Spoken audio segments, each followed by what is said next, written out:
Bismillahirrahmanirrahim. Assalamualaikum warahmatullahi wabarakatuh. Alhamdulillahilladzi lahu ma fis samawati wa ma fil ard. Walahul hamdu fil akhirati wa huwal hakimul khabir. Wassalatu wassalamu ala Rasulillah wa ala alihi wa sahbihi ajmain. Amma ba'du. Sahabat Bunyanul Islam TV rahimakumullah.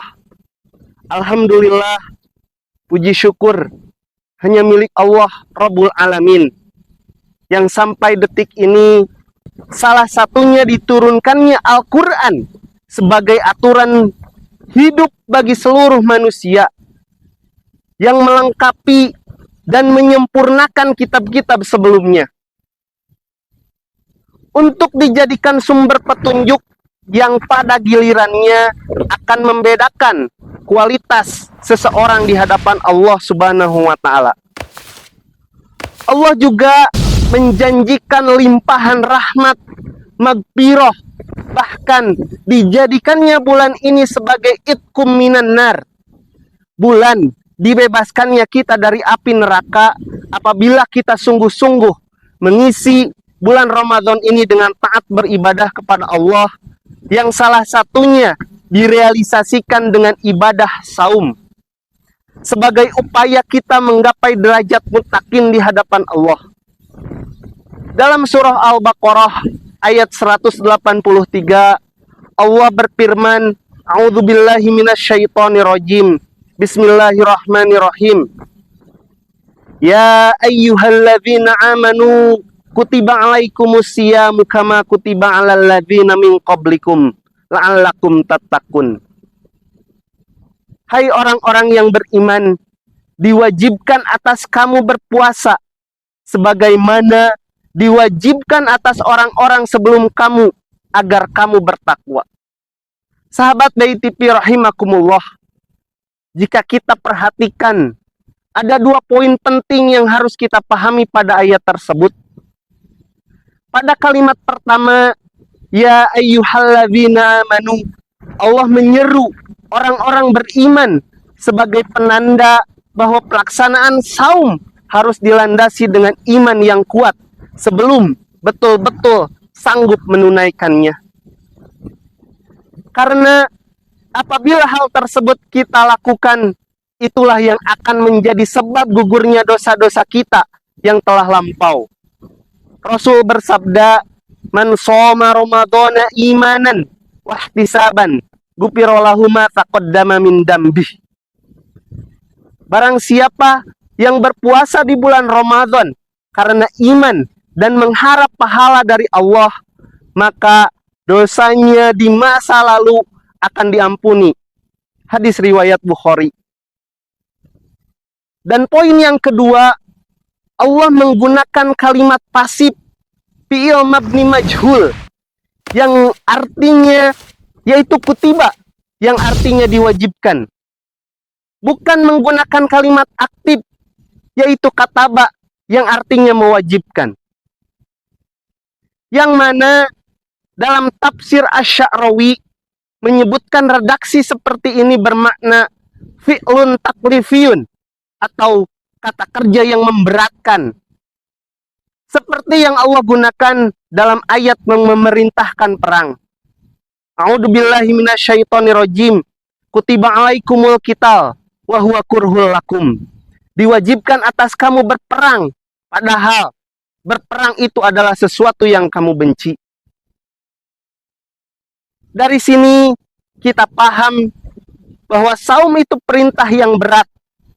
Bahkan keberatan saum itu tergambar dari kalimat yang Allah pilih untuk perintah menjalankan saum sama dengan perintah untuk berperang.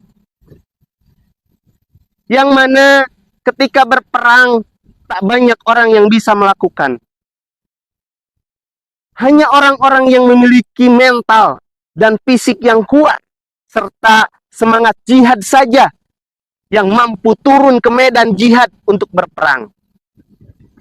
Dan ini seolah bertolak belakang dengan makna saum dalam fikih yang dimaknai hanya sebagai menahan diri dari makan minum ataupun hal-hal yang membatalkan saum, mulai dari terbit fajar hingga terbenamnya matahari. Kesan berat saum seolah hilang jika dimaknai hanya sebatas itu saja. Bahkan tak jarang anak kecil pun yang belum diwajibkan saum mampu mengamalkannya. Apalagi di negara yang mayoritas muslim, bukanlah sesuatu yang susah penduduknya melaksanakan dan menghormati orang-orang yang saum. Kondisi lingkungan semacam ini tentu sangat mendukung untuk melalui lapar dan haus dengan relatif ringan. Namun, jika demikian, jangan-jangan saum kita termasuk ke dalam yang Rasulullah sabdakan, rubba so'imin hadzahu min siyamihi ju'u wal ats. Betapa banyak orang yang berpuasa, namun dia tidak mendapatkan dari puasanya tersebut kecuali hanya rasa lapar dan dahaga. Sungguh sangat rugi jika hal tersebut menimpa kita semua. Kesan mudah tersebut akan berubah jika makna menahan dari makan dan minum kita geser kepada makna yang lebih hakiki, yakni menahan diri dari hawa nafsu untuk berbuat buruk. Menahan mata dari melihat sesuatu yang tidak pantas dilihat, pornografi, porno aksi, atau hal-hal yang lainnya. Menahan telinga kita dari masuknya perkataan-perkataan kotor, gosip, gibah, namimah, atau berita bohong. Menahan mulut kita dari menyakiti orang lain, berkata bohong, dusta, ataupun tidak jujur. Malam yada' qaula zuri wal amali bih, falaisa lillahi hajatun fi ayyada ta'amahu wa sarobahu. Barang siapa yang tidak meninggalkan perkataan dusta dan justru mengamalkannya, maka Allah tidak butuh dari rasa lapar dan haus yang dia tahan. Hadis riwayat Bukhari. Dalam hadis lain Rasulullah SAW bersabda bahwa puasa bukan hanya menahan diri dari makan dan minum, tetapi harus juga menahan diri dari berkata-kata yang tidak bermanfaat. Laisa siyamu minal akli wassarob, innama siyamu minal lagwi warrofats. Fa in sabbaka ahadza au jahula alaika faltakul inni so'imun. Puasa bukanlah hanya menahan makan dan minum saja, akan tetapi puasa adalah dengan menahan diri dari perkataan lago dan ropat. Apabila ada seorang yang mencelamu atau berbuat usil kepadamu, katakanlah padanya, aku sedang puasa, aku sedang puasa. Hadis riwayat Ibnu Majah. Kemudian, menahan tangan dan kaki dari mengerjakan dan mengarahkannya ke tempat maksiat. Sehingga yang ditahan ketika saum bukan hanya menahan dari makan dan minum saja, akan tetapi menahan, bahkan menjaga seluruh anggota tubuh kita untuk taat kepada Allah Subhanahu wa Ta'ala. Karena pada hakikatnya nafsu sebagai musuh utama yang ada pada diri kita senantiasa mengarahkan kepada perbuatan buruk atau maksiat kepada Allah Subhanahu wa Ta'ala. Jika nafsu tersebut tidak dikendalikan oleh akal dan diarahkan oleh ajaran yang bersumber dari Allah Subhanahu wa Ta'ala. Innan nafsa la'amaratun bisu. Sesungguhnya nafsu itu selalu menyuruh kepada kejahatan. Illa ma rahima rabbi, kecuali nafsu yang diberi rahmat oleh Tuhanku. Dari sini kita sadar bahwa penunaian saum ternyata tidak mudah untuk dijalankan dan butuh kesungguh-sungguhan, upaya yang maksimal agar saum kita sebagai ibadah yang dinilai langsung oleh Allah tidak terkategorikan saum yang sia-sia. Inilah kenapa bulan Ramadan selain disebut syahrul tarbiyah, disebut juga sebagai syahrul jihad. Karena ibadah saum memerlukan kesungguh-sungguhan dalam proses pelaksanaannya. Sesuai dengan makna mujahid yang disampaikan oleh baginda Rasulullah Shallallahu Alaihi Wasallam, wal mujahidu man jahada nafsahu fi taatillah.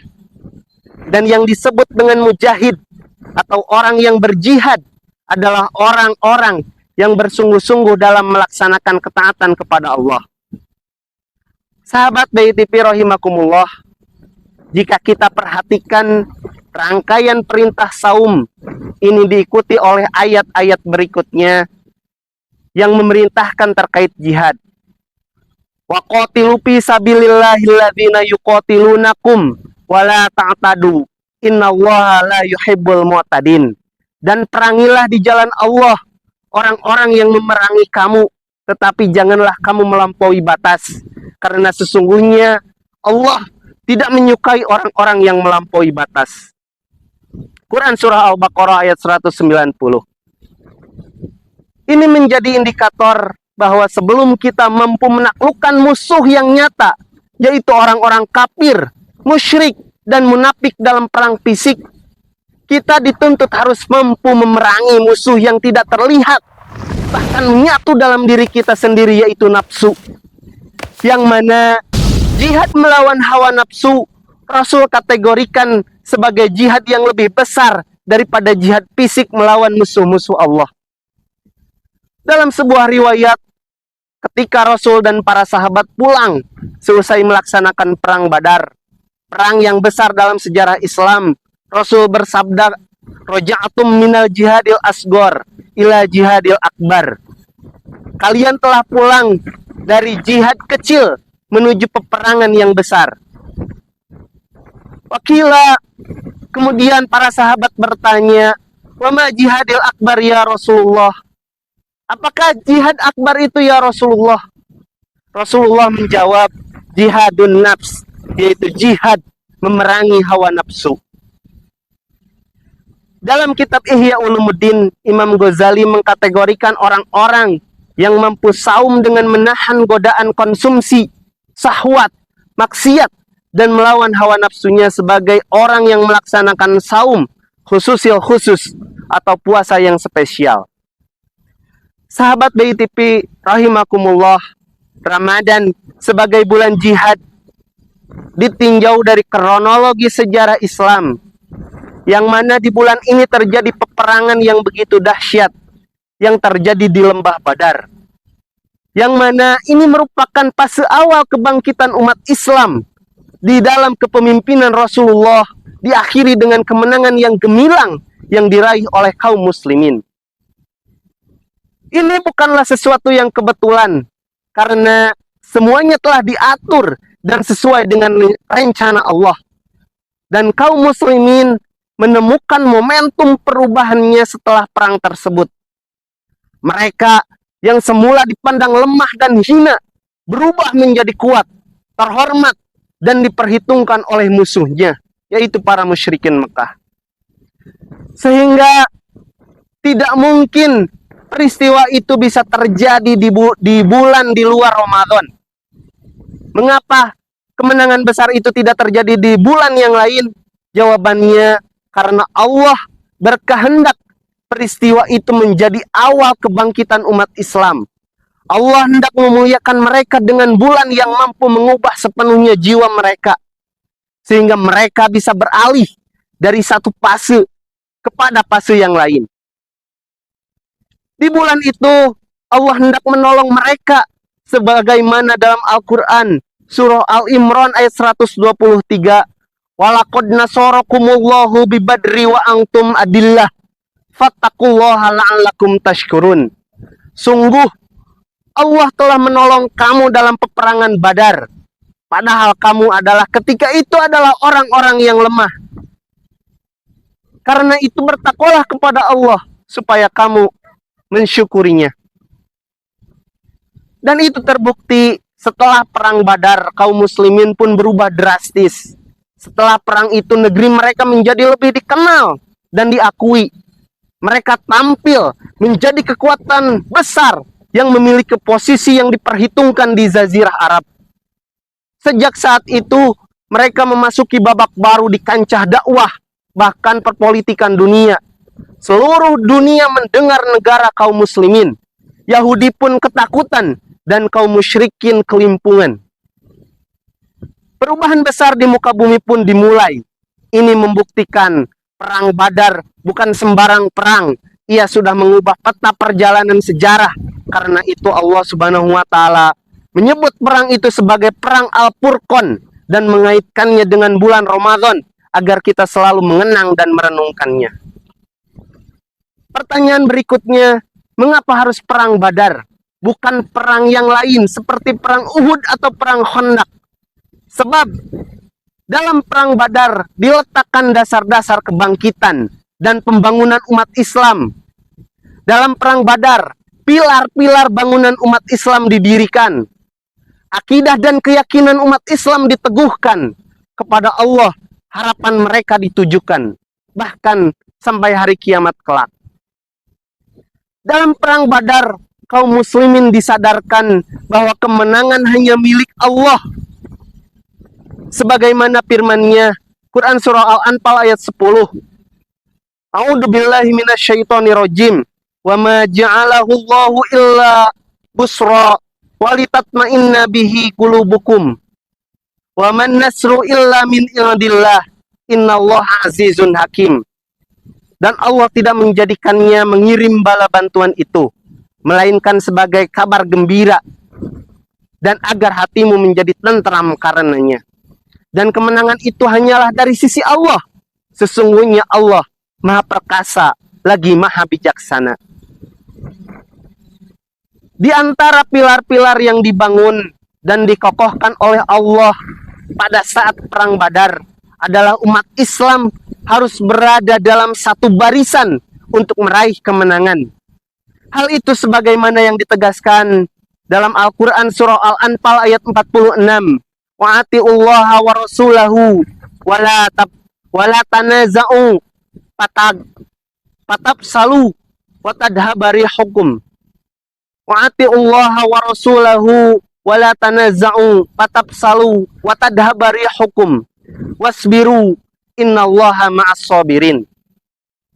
Dan taatlah kepada Allah dan Rasulnya, dan janganlah kamu berbantah-bantahan yang menyebabkan kamu menjadi gentar dan hilang kekuatanmu, dan bersabarlah, sesungguhnya Allah beserta orang-orang yang sabar. Sahabat Bayi TV rahimakumullah, umat Islam harus berjuang secara totalitas, mulai dengan jiwa, harta, waktu, dan tenaga demi meraih kemenangan.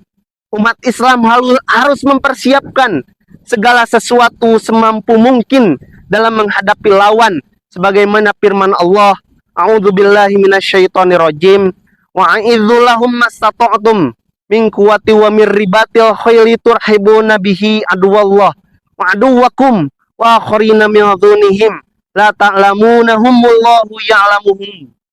Wa ma tunfiqu min syai'in fi sabilillah yuwaffa ilaikum wa antum la tudlamun. Dan siapkanlah untuk menghadapi mereka kekuatan apa saja yang kamu sanggupi, dan dari kuda-kuda yang ditambat untuk berperang, yang dengan persiapan itu kamu menggentarkan musuh-musuh Allah dan musuhmu dan orang-orang selain mereka yang kamu tidak mengetahuinya, sedang Allah mengetahuinya. Apa saja yang kamu nafkahkan pada jalan Allah, niscaya akan dibalas dengan cukup kepadamu, dan kamu tidak akan dianiaya atau dirugikan. Salah satu persiapan tersebut adalah persiapan mental di bulan Ramadan. Umat Islam harus selalu patuh dan mendekatkan diri kepada Allah, sekaligus patuh kepada Rasul-Nya, sebagaimana dalam Al-Quran, Quran surah Al-Anfal ayat 24. A'udzu billahi minasyaitonir rajim. Ya ayyuhalladzina amanu stajibu lillahi war rasul idza da'akum lima yuhyikum wa'lamu annallaha yahulu bainal mar'i wa qalbih wa annahu ilaihi tuhsyarun. Hai orang-orang yang beriman, penuhilah seruan Allah dan seruan Rasul. Apabila Rasul menyeru kamu kepada sesuatu yang memberikan kehidupan kepada kamu, Ketahuilah bahwa sesungguhnya Allah membatasi antara manusia dan hatinya, dan sesungguhnya kepadanya lah kamu akan dikumpulkan. Dengan perang Badar, kemenangan tidak ada hubungannya dengan jumlah. Bayangkan, jumlah pasukan kaum muslimin dalam perang itu hanya berjumlah 313, atau dalam riwayat lain 314 orang. Namun mampu mengalahkan pasukan lawan yang berjumlah 1.000 orang. Terpaut perbedaan jumlah yang cukup jauh. Bagaimana bisa jumlah kaum muslimin yang sedikit itu mampu mengalahkan pasukan lawan yang berjumlah banyak? Jawabannya hanya satu hal, yaitu pertolongan Allah bagi Rasulullah Shallallahu Alaihi Wasallam dan kaum muslimin. Pertolongan Allah itu nyata bagi kaum yang lemah dan dianggap hina, sebagaimana yang diungkap dalam Al-Quran surah Al-Anfal ayat 17. Maka bukan kamu yang membunuh mereka, akan tetapi Allah lah yang membunuh mereka. Dan bukan kamu yang melempar ketika kamu melempar, tetapi Allah lah yang melempar. Yang demikian untuk membinasakan mereka dan untuk memberi kemenangan kepada orang-orang mukmin. Dan kemenangan yang baik, sesungguhnya Allah Maha mendengar lagi Maha mengetahui. Sahabat Bunyanul Islam TV rahimakumullah, Indonesia juga mempunyai kenangan dan sejarah indah dengan Ramadan, yaitu proklamasi kemerdekaan Indonesia yang bertepatan dengan 9 Ramadan 1364 Hijriah. Sehingga bagi bangsa ini secara historis dapat dimaknai sebagai sebuah bulan perjuangan sekaligus kemenangan dalam sejarah kemerdekaan bangsa. Yang dimaknai tidak hanya sebagai perjuangan, tetapi anugerah dan berkah dari Allah Subhanahu wa Ta'ala. Lantas, bagaimana memaknai bulan Ramadan sebagai bulan jihad dalam konteks hari ini? Yaitu kita harus kembali merekonstruksi bangunan Islam yang telah rubuh dan terkubur di bawah puing-puing kezaliman. Meluruskan pemahaman jihad secara kapah sesuai dengan sunnah. Menurut Syekh Abdullah Azam dalam Tarbiyah Jihadiyah, menjelaskan bahwa arti jihad secara bahasa berarti mencurahkan kesungguhan, mengerahkan kekuatan secara maksimal. Sedangkan secara istilah, kata jihad mempunyai makna mengorbankan jiwa dan harta dalam rangka membela agama Allah dan melawan musuh-musuhnya, agar tidak mudah diadu domba hingga terjadi perpecahan di tengah-tengah kaum muslimin. Rasulullah Shallallahu Alaihi Wasallam bersabda, "Magbarrat qadama abdin fi sabilillah, fatamassahun nar." Tidaklah akan disentuh oleh api neraka dua kaki hamba yang berdebu karena membela agama Allah. Hadis riwayat Bukhari. Sungguh indah pahala yang Allah janjikan bagi orang-orang yang berjihad. Bahkan jihad dan syahid adalah cita-cita dari Rasulullah. Beliau pernah bersabda, "Alladzi nafsi biyadihi lawadittu anni aqtalu fi sabilillahi summa ahya, summa aqtal, summa ahya, summa aqtal, summa ahya, summa aqtal." Demi zat yang jiwaku ada di tangannya, sungguh aku senang sekali bila aku terbunuh fisabilillah, di jalan Allah.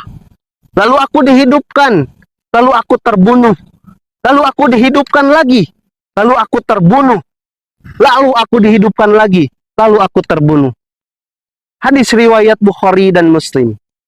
Sahabat BITP rahimakumullah, momentum Ramadan ini mari kita jadikan sebagai ajang merealisasikan jihad kita sampai terjadinya revolusi jiwa pada diri kita. Bahkan perubahan tersebut sampai kepada derajat muttaqun, yang pada gilirannya itu akan berimbas kepada keluarga dan lingkungan kita. Dimulai dari menanamkan sikap jihad pada setiap menjalankan ketaatan kepada Allah. Jangan sampai Ramadan demi Ramadan berlalu begitu saja dan tidak pernah terlintas sedikit saja untuk berjihad di jalan Allah. Rasulullah SAW bersabda, Man mata walam yagzu walam yuhaddis bihi nafsah mata ala su'batin minan nifaq. Barang siapa yang mati dan belum berjihad dan tidak bertekad untuk berjihad, maka dia mati di atas cabang dari kemunafikan. Nauzubillahi min dalik. Mudah-mudahan kita dijauhkan dari hal tersebut. Sahabat Bunyanul Islam TV rahimakumullah, maka dari itu momentum jihad ini, semoga momentum Ramadan ini semoga dijadikan syahrul jihad bagi kita semua dan menjadi awal mula dari perubahan kita, perubahan diri kita, perubahan keluarga kita, bahkan perubahan daripada lingkungan kita. Dukung terus channel kami agar terus istiqomah menyampaikan kebenaran. Hadanallah wa yakum ajmain. Wassalamualaikum warahmatullahi wabarakatuh.